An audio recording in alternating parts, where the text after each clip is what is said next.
ম্যানচেস্টারের আরেক ক্লাব, তারা এফএ কাপের বর্তমান টাইটেল হোল্ডার, কিন্তু পড়তি ফর্মটা এখন তাদের ফেস করতে হচ্ছে। সেই ম্যানচেস্টার ইউনাইটেড আজকে রাতে মাঠে নামতে যাচ্ছে আর্সেনালের এগেইনস্টে। রাত 9টায় এমিরেটস স্টেডিয়ামে হবে এফএ কাপের তৃতীয় রাউন্ডের এই match. Arsenal versus Manchester United, দুটা দলেরই রিসেন্ট অবস্থা ভালো না। আর্সেনাল তো লাস্ট দুইটা ম্যাচে আলটিমেটলি পয়েন্ট হারালোই। আর্সেনালের অবস্থাটা রিসেন্ট অবস্থা ভালো না, তার চাইতে বড় অবস্থা হচ্ছে আর্সেনাল সাকাকে হারানোর পর যেই খেইটা হারিয়েছে, সেই খেই হারানোর পর আর্সেনাল এখনও নিজেদেরকে খুঁজে পাচ্ছে না।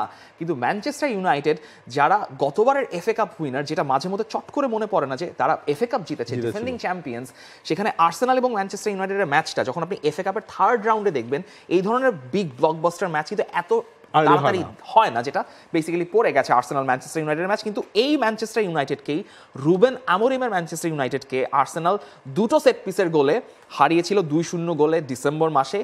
এই ম্যানচেস্টার ইউনাইটেডকেই আবার লিভারপুলের ম্যাচের পর বলছেন আর্তেতা যে এই ম্যানচেস্টার ইউনাইটেড অনেকটাই বদলে গেছে। সো এই বদলে যাওয়া ম্যানচেস্টার ইউনাইটেডের বিপক্ষে ফেস করার জন্য তাদের চ্যালেঞ্জটা একটু অন্যরকম হবে। ঘরের মাঠে আমরা যে ইউনাইটেডের বিপক্ষে খেলেছিলাম, এবার তারা একটু আলাদা। লিভারপুলের ম্যাচে সেরকমই আভাস পেয়েছি, তাই আমিও ওদের কাছে ভিন্ন কিছু আশা করছি। লিভারপুলের সঙ্গে যে ম্যাচটা 2-2 গোলে ম্যানচেস্টার ইউনাইটেড ড্র করলো, সেটা অ্যাকচুয়ালি একটা সুইচ অন করে দিয়েছে ম্যানচেস্টার ইউনাইটেডের জন্য, যে ইউনাইটেডের ডিএনএ যেটাকে বলে, বা রুবেন আমোরিম যেটা চ্যানেল করতে চাচ্ছিলেন, সেটা ফাইনালি চ্যানেল করতে পেরেছেন। আর্তেতাও সেটা ভালো মতো বুঝতে পারছেন।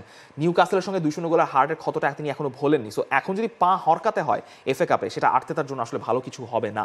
অন্যদিকে রুবেন আমোরিম সেই লাস্ট ম্যাচের রেজাল্টটাকে, অর্থাৎ লিভারপুলের সাথে ম্যাচের রেজাল্টটাকে মাথায় রেখেছেন। একই সাথে তিনি গুরুত্ব দিচ্ছেন ইতিহাসকে, এই প্রতিযোগিতার ইতিহাস এবং ঐতিহ্যপূর্ণ এই প্রতিযোগিতাটা। যখন নিউক্যাসলকে হারিয়ে আমরা ট্রেবল জিতেছিলাম, আমার মনে আছে ক্লাবের জন্য এটা খুবই গুরুত্বপূর্ণ ছিল। আমরা এর আগেও কাপ জিতেছি, সামনে আরও জিততে চাই।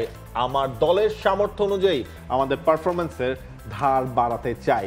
এখন ম্যানচেস্টার ইউনাইটেডের জন্য সবচেয়ে বড় চ্যালেঞ্জ হচ্ছে লিভারপুলের সাথে তারা যে ম্যাচটা ড্র করলো, সেই ম্যাচের পারফরমেন্স যে ফ্লুক ছিল না, সেটা প্রমাণ করা। অন্তত তারা যদি আর্সেনালকে আজকের ম্যাচে একটা টাফ টাইম আসলে উপহার দিতে পারে। মিড উইকে গেম রয়েছে প্রিমিয়ার লিগে, সো সেটার আগে কিছু চেঞ্জেস করা হতে পারে। ওনানাকে আজকের ম্যাচে রেস্ট দেওয়া হতে পারে। বায়ানদির খেলবেন, ওনানা রেস্ট পাবেন। ওনানা আসলে ডিজার্ভ করেন রেস্ট, তার কারণ সেই যেই চাপগুলো রয়েছে, সামনে আবার ইউরোপা লিগের ফিক্সচারও শুরু হয়ে যাবে, টানা দুটো ফিক্সচার থাকবে, মিড উইক গেম, একটার পর একটা ম্যাচ আসতে থাকবে। আর্সেনালের যেরকম ইনজুরি স্কেয়ার রয়েছে, ম্যানচেস্টার ইউনাইটেডের জন্য ইনজুরি স্কেয়ারটা আপাতত কিছুটা কম। তবে রাশফোর্ডকে নিয়ে এখনও কথাবার্তা চলছে, যেটা নিয়ে একটু কমে গেছে মনে হচ্ছে, কারণ আমোরিমকে আসলে দলকে নিয়েই কথা বলতে হয়েছে বেশি, সেটা তার জন্য একটা পজিটিভ ব্যাপার। আর্সেনাল ব্যাকফুটে থাকলেও দে ক্যান বাউন্স ব্যাক। নুয়ানেরি দেখিয়েছেন, যদিও নুয়ানেরি আসলে এখনও ইনজুর্ড পড়ে আছেন, তো সেক্ষেত্রে ট্রসার্ড কিংবা হাভার্টসকে হচ্ছে এক্সট্রা রোল পালন করতে হতে পারে ম্যানচেস্টার ইউনাইটেডকে র্যাটল করার জন্য। প্রেডিকশন কি হতে পারে? আর্সেনাল। আমার প্রেডিকশন ম্যানচেস্টার ইউনাইটেডের দিকে। কেন নয়, তারা ডিফেন্ডিং চ্যাম্পিয়ন, রুবেন আমোরিমের অধীনে ভালোই খেলছে। সো আর্সেনাল হয়তো এফএ কাপের থার্ড রাউন্ড থেকে আমার কাছে মনে হচ্ছে বাদ পড়ে যেতে পারে। এবং ইতিহাস তো বলছে আর্সেনালের জন্য খুব একটা ভালো সময় কিন্তু এই এফএ কাপ না। বাংলাদেশ প্রিমিয়ার লিগ 2025, 7টি দলের জমজমাট লড়াইয়ের মাধ্যমে পুরো দেশ দেখতে চোখ রাখুন টি স্পোর্টস নেটওয়ার্কে।